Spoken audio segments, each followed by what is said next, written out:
ආයුබෝවන් පර්යේෂණ විධික්‍රම වීඩියෝ මාලාවේ අවසාන වීඩියෝව හා සමගයි අපි මේ සම්බන්ධ වෙන්නේ. අවසාන වීඩියෝ තුල අපි කතා කරන්නේ පර්යේෂණ වාර්තාවක් ලියන්නේ කොහොමද කියන කාරණාව.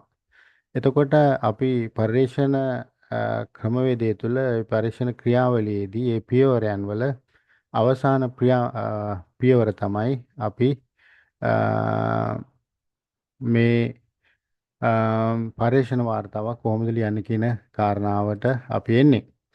එතකොට අපි පර්යේෂණ වාර්තාව සකස් කිරීම ඉතා වැදගත් වෙනවා. මක්නිසාදයක් අපි ඇකඩමි පැත්තෙන් සිදු කරන පර්යේෂණයක් නම් අපි අපේ අවශ්‍යතාවය සඳහා එය ඉදිරිපත් කරන්න ඕන අපේ වාර්තාව. එතකොට ඒවා අපි විද්‍යානුකූල ලෙස ඒවා ලියන ක්‍රමවේදයට අනුව ලියලා අවසන් වෙලා ඒවා print කරලා පොතක් හැටියට බයින් කරලා තමයි අපි සාමාන්‍යයෙන් බාර දෙන්නේ. එතකොට එවැනි දේවල් ඒ වගේම අනෙකුත් පරීක්ෂණ සඳහාත් අපි ඒ අවශ්‍ය ආයතන වලට ඒ අවශ්‍ය ක්‍රියාවලිය තුළ අපි පරීක්ෂණ වාර්තාවක් සකස් කළා බාර දීම කරන්න ඕන. පර්යේෂණ වාර්තා ලිවීම යනු අපි අධ්‍යයනයක සොයා ගැනීම පැහැදිලිව හා වෛශ්වික ආකාරයෙන් සංවේදනය කරන ලේඛනයේ සැලසුම් කිරීම, ව්‍යුහ කිරීම, කෙටුම්පත් කිරීම සහ පිළිපදු කිරීමේ ක්‍රමානුකූල ක්‍රියාවලියයි. එතකොට මේ අපි හොයාගත්ත දේ පර්යේෂණය තුළ අපි පර්යේෂණය සිදු කරේ කොහොමද? පර්යේෂණ ක්‍රමවේදය.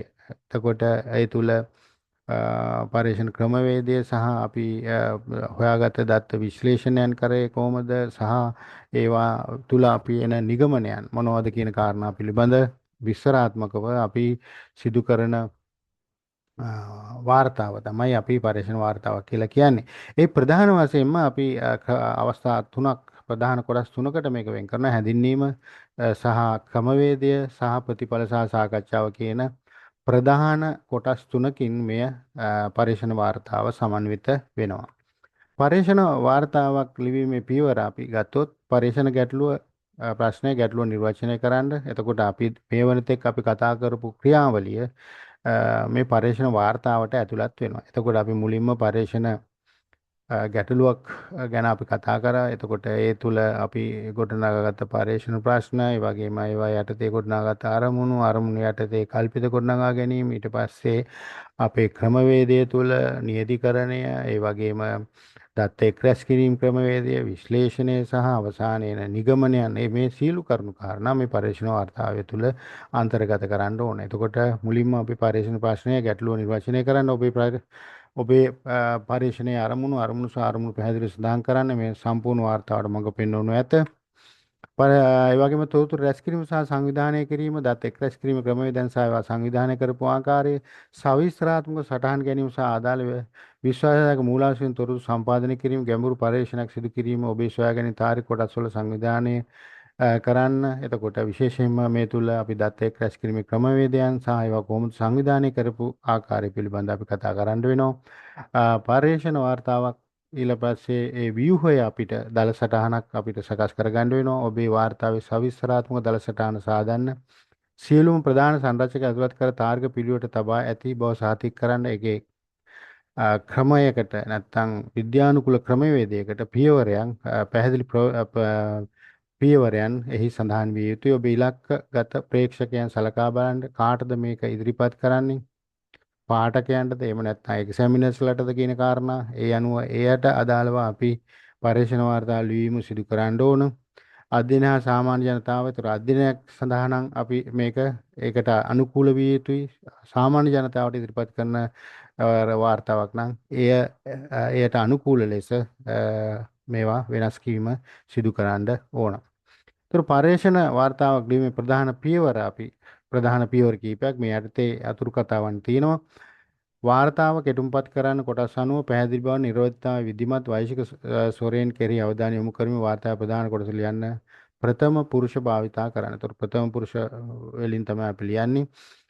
හැඳින්වීම ඒ යටතේ පසුබිම් තොරතුරු සමාහිත සමාලෝචන ගැටලුවේ ස්වභාවය හා ව්‍යාපෘති අරමුණු නැත්නම් පරීක්ෂණයේ අරමුණු හැඳින්වීම යටතේ අපිට ලියන්න පුළුවන්.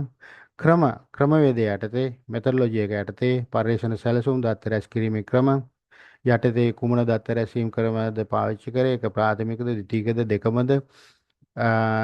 ප්‍රාථමික දත්ත මූලාශ්‍ර නම් සමීක්ෂණ වගේ දේවල්ද කරේ? නැත්නම් ප්‍රශ්නාවලිය අධ්‍යයනයද කරේ? එහෙම නැත්නම් සම්මුඛ සාකච්ඡාද ආදී දේවල් අපි සිදු කරන්න වෙනවා.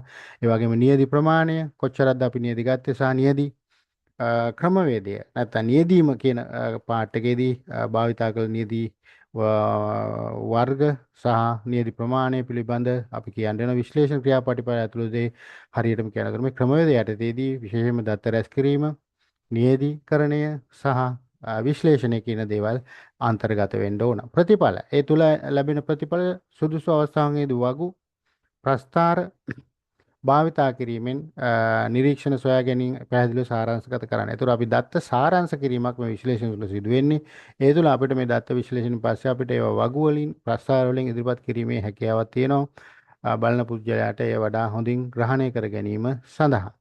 ඊට පස්සේ ප්‍රතිඵලවලට පැමිණාට පස්සේ අපි ඊළඟ පාඩ එකේදී අපි කතා කරන්නේ සාකච්ඡා. විශේෂයෙන්ම මේ ප්‍රතිඵල විශේෂණ කර අත නිරූපණය කරන්න ඕනේ. ඒවෙන් අදහස් කරන්නේ කුමක්ද? ඒවා මූලික පරීක්ෂණ ප්‍රශ්න හා පවතින සාහිත්‍යයට සම්බන්ධ වෙන කෙසේද පැහැදිලි කරන්න ඕනේ. අපි ගොඩනගාගත් පරීක්ෂණ ප්‍රශ්නයම නැත්නම් අරමුණු නැත්නම් අපේ තියෙන කල්පිතයන් වලට මේක සහාය දක්වනවද නැද්ද කියන කාරණාව වගේම මීට පෙර කරපු පරීක්ෂණත් එක්ක මේ තමන්ගේ පරීක්ෂණයේ ලැබුණු ප්‍රතිඵල කොයි විදිහද සම්බන්ධ කරගන්නේ කියන කාරණාව මේ සාකච්ඡාව යටතේදී අපි වාර්තාවට ඇතුළත් කිරීම කරන්න ඕන. ඊට පස්සේ අපිට එන්න පුළුවන් ඒ තුල නිගමනයන් අවසානයේදී වඩාත් වැදගත් සොයාගැනීම් සහ ඒ වගේ සම්මත ඇගුම් හා නිර්දේශන කෙටියෙන් සඳහන් කරන්න. ඒක නිගමන තුල අපි හොයාගත්ත දේ සහ ඒ තුල අපි සිදු කරන නිර්දේශයන් මොන වගේද කියන කාරණා පිළිබඳ අපි ඇතුළත් කරන්න ඕන. කෙටුම්පත් මූල දැන් ඒක තමයි ප්‍රධාන කොටස කෙටුම්පත් මූලික සහ අතිරේක ද්‍රව්‍ය. ඊට අමතරව තියෙන අතිරේක ඒවා දේවල් මාතුකා වාතය අන්තර්ගත පිළිබඳ කෙටි නිර්වද්‍ය මාතුකා යොදන්න. මාතුකාව ඉස්සල්ලාම අපි පේජ් එකේ අපි මාතෘකාව යොදන්න ඕන. වාර්තා අන්තර්ගතය පිළිබඳ කෙටි නිර්වද්‍ය මාතෘකාවක් තොරන් ලොකුවට මාතෘකා අපි යොදන්නේ නැහැ සාමාන්‍යයෙන්. කෙටි මාතෘකාවක් යොදන්න. සාරාංශයේ සංක්ෂේපය නැත්නම් අපි කියන ඇබ්ස්ට්‍රැක්ට් එකක් තියෙනවා. එතකොට ඒක තමයි ඊළඟට අපි ලියන්නේ අරමුණු ක්‍රමයේ ප්‍රධාන ප්‍රතිපදාන නිගමන ඇතුළේ ලියන්න. මේක ඉතා වැදගත් වෙනවා මේ ඇබ්ස්ට්‍රැක්ට් එකක් සමරි එක ලියන එක. ඒවා අපිට පුළුවන් විවිධ කටයුතු සඳහා ඉදිරිපත් කරන්න. ඒ නිසා පරීක්ෂණයකදී මාතෘකාව ඊට පසුව අපි ලියන්නේ මේ ඇබ්ස්ට්‍රැක්ට් එක නැත්නම් සාරාංශය සංක්ෂේපය කියලාත් අපි මේකට කියනවා. ඒවා වචන 1150 250 අතර සාමාන්‍ය 1 page එක පිටුවකින් මේක ලියන්න පුළුවන් වඩා හොඳයි. ඊළඟට පටුන යොමු සහ උපගාන්ත පටුන තියෙනවා. පටුන වර්ග ගොඩාක් අපිට ලියන්න පුළුවන්. පටුන අපි ප්‍රධාන පටුනක් තියෙනවා. ඊට පස්සේ ඒවට අපිට දාන්න පුළුවන් වගු පටුන, ඒ වගේ සිතියම් පටුන් තියෙනවා. පටුනක් අපිට සකස් කරන්න පුළුවන්. ඒ වගේ රූපසරාණ පටුන වගේ දේවල්. විවිධ පටුන වර්ග තියෙනවා. ඒවා අපි ඊළඟට තමයි අපි දැන් දක්වන්නේ.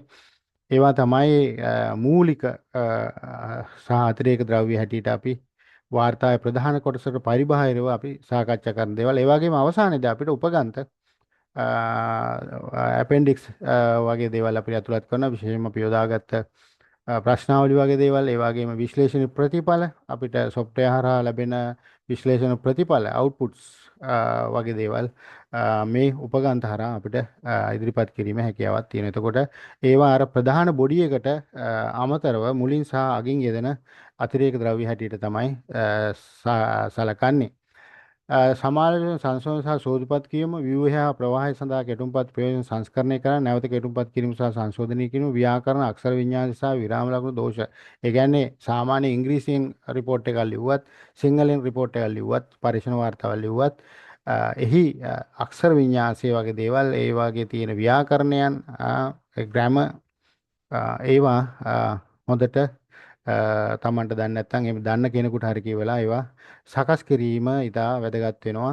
ඒතකොට පැහැදිලිකම සහ නිර්වැද්‍යතාව සඳහා වෙනත් කෙනෙකු ඔබේ කාර්ය සමාලෝචනය කිරීම බෙහෙවින් නිර්දේශ කරේ. එතකොට මේක තමන්ම කරන්නේ නැතුව තවත් කෙනෙකුට ඒ පිළිබඳව දැනුමක් තියෙන නැත්නම් අපිට සිංහලෙන් ලියන සිංහල පිළිබඳ තියෙන දැනුමක් තියෙන කෙනෙකුට ඉංග්‍රීසි පිළිබඳ හොඳ දැනුමක් තියෙන කෙනෙකුට මේ වාර්තාව දීලා එය කියවලා එහි අඩුපාඩු සකස් කරලා අවසානයේ හොඳ වාර්තාවක් හැටියට ඉදිරිපත් කිරීමට වග බලා ගන්න ඕන. වාර්තාවේ අංශ අපි කතා කරපු දේවල් සාරාංශ කරලා අපිට දෙන්න පුළුවන් මූලික ද්‍රව්‍ය වාර්තාවේ මුල් කොටසේ වාර්තාවේ මාතෘකාව පටුන සංක්ෂේපය වගේ දේවල් අපි ඇතුළත් කරන්නේ පටුණු වර්ග කීපයක් තියෙනවා කීපයක් පොදුවේ මම මේ කතා කරන්නේ.